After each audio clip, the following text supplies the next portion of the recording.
caucuses, Ron Paul 36%, 2,190 votes for Mitt Romney to 1,996 for Ron Paul. That's a difference of only 194, and I'm sure a lot of the Ron Paul supporters are saying to themselves, if only they had worked a little bit harder, maybe they could have changed the result and created the first win for Ron Paul in this presidential nomination process. Ron Paul is walking out. He's going to be speaking right now.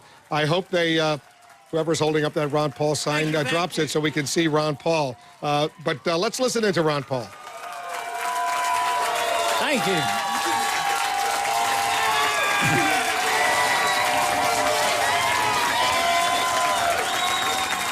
Thank you.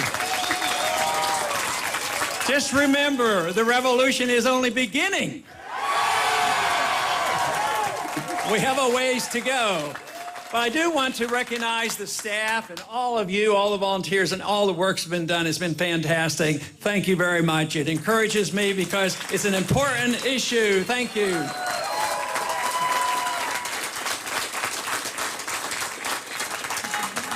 But, you know, I have one slightly discouraging announcement. I wished all the caucus had met today. Because I was disappointed. There was one caucus that I think we would have done very, very well. But we lost by, I guess, almost 200 votes, 190 votes. It's almost like we could call it a tie. But anyway, the votes will be counted. All the caucuses will meet. But I do want to make a prediction. If I were a betting man, and I do not have $10,000 to bet, if I were a betting man, I would bet that we will control the Maine caucus when we go to Tampa.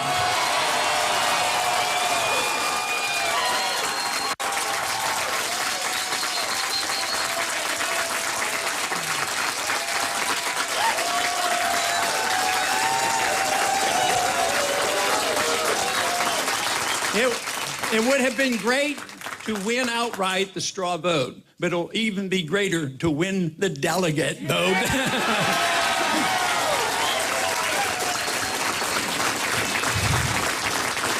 No, and that's going to happen. The momentum is going to continue. We're not going away. We're going to be in all these places where we're going to continue to pick up the delegates for one good reason. We have the message that America needs at this particular time.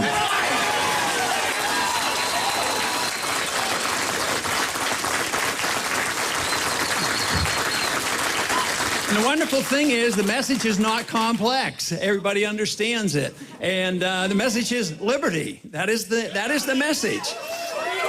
That means we want our freedom. We want each and every individual to have their freedom, not because they belong to a group, not because they belong to one state or another. It's because we are individuals, that we are born with our freedom, and we have a natural right to our liberties. It's a God-given right.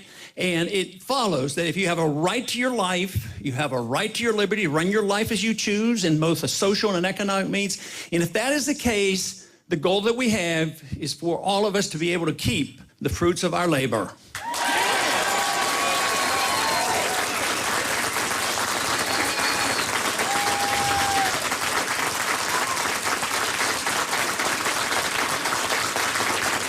Now, this is not a brand new concept. It's an American concept. We tried it. It was working very well, and unfortunately, many, many decades ago, we started slipping away and took it for granted. We turned into a society that thought only that you redistributed wealth both by force and coercion and lobbying, and we forgot about what brought about prosperity and production. And it's only free people that can do that. The understanding of property rights, the understanding of contract rights, and one important issue for prosperity to thrive, you have to have an honest monetary system.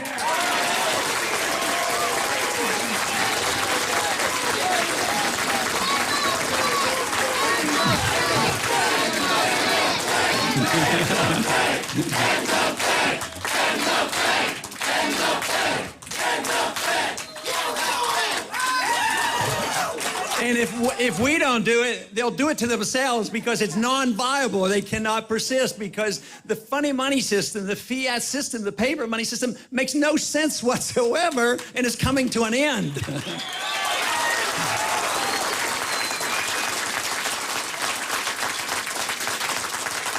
It always bothered me that we who believe in liberty never did a very good job in selling it, especially when we were free and when we were prosperous and consuming our wealth.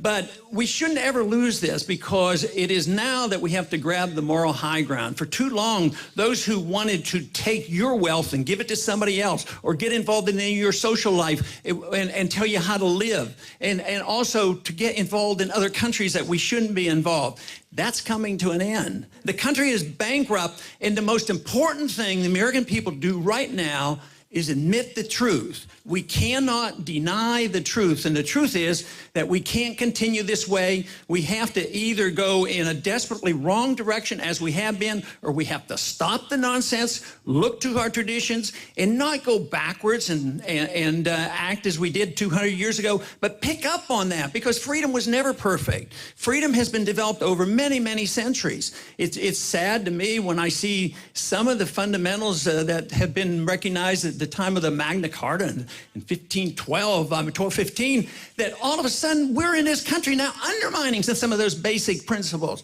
So we have a desperate struggle now to reassert ourselves and say liberty is what we want. We know what it's all about. We've had it, and we've gotten careless, and it's drifted away. So now the country is waking up. The country is waking up for financial reasons. Everybody knows we're bankrupt. I mean, the social programs can't be financed. The world is involved in this. It's a dollar fiat standard that engulfs the world. You think we're in this together by ourselves? No. Just look at Europe, the mess they have. They're rioting over in Greece because they say they have to cut a little bit. So what is the plan? Bernanke's over there planning to bail them out with our dollars. The debt, when it gets this big, should be liquidated. It shouldn't be dumped on the people. And that is what we have been doing for these last 3 or 4 years. It needs to stop.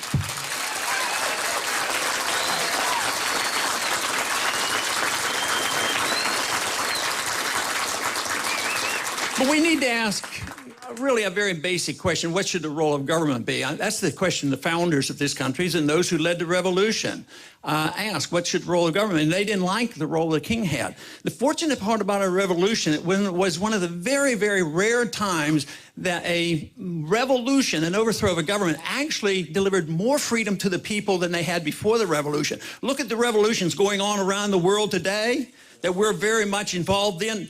Unfortunately, they're ending up even with less. As bad as their governments were, just think of what's happening today.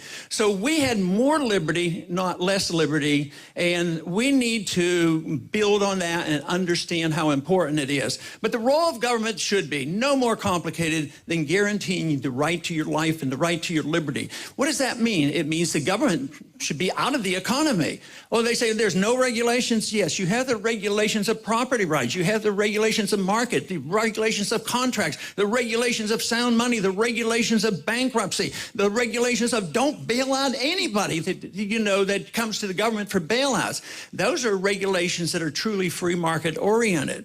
But it also means that the government ought to be out of our social lives and the way we run our lives. For too long, we've taken liberty and chopped it into two pieces. Oh, social liberty and personal liberty and religious liberty. Some people defend that, and others have economic liberty. It's one and the same because it's individual liberty, and we have a right to our life and the right to our conscience.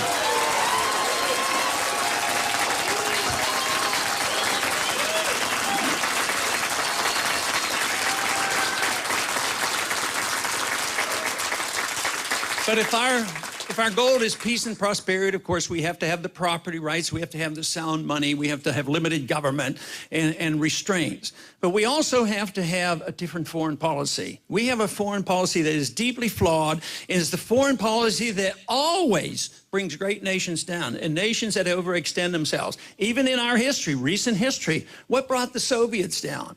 When the Soviets came, I was drafted in the 60s. They had 30,000 nuclear missiles, and we didn't have to fight them, thank goodness. But they collapsed because of their deeply flawed economic policy and their foreign policy of overextending themselves. And we're doing the very same thing. People would like us to think so often in the debates, they say, tonight we're going to talk about foreign policy. The other night, we're going to be talking about economic policy. How can you talk about economic policy without dealing with all the spending overseas? That is why we need our troops to come home.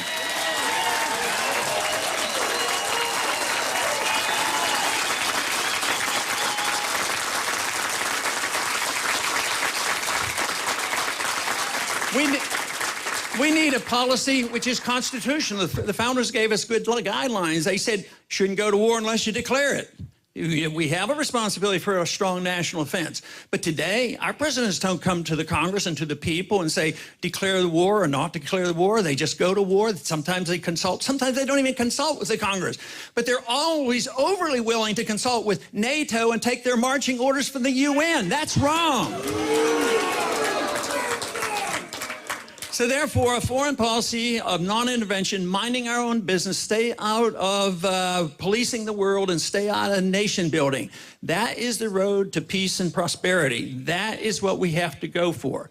Under the circumstances that we live today, where we allow our government to grow so big, governments cannot grow unless they undermine personal liberty. Every time government writes another rule or regulations, no matter how it comes about, it undermines our personal liberty.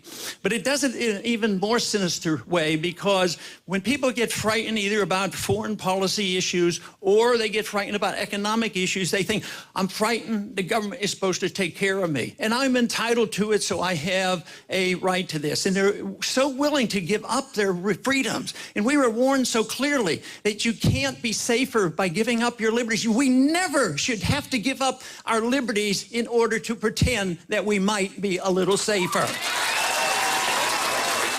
Ron Paul getting ready to wrap up his remarks. We're going to be speaking with him shortly as well. He did well today, but he did not win. He doubled what he did 4 years ago. 4 years ago in the Maine caucuses, he got 18%. Now he got 36%. The problem for him, though, was that Romney today got 39%. Romney got 52% 4 years ago. We'll speak with Ron Paul. Much more of our coverage of the Maine caucuses, and we're looking ahead to Arizona and Michigan when we come back.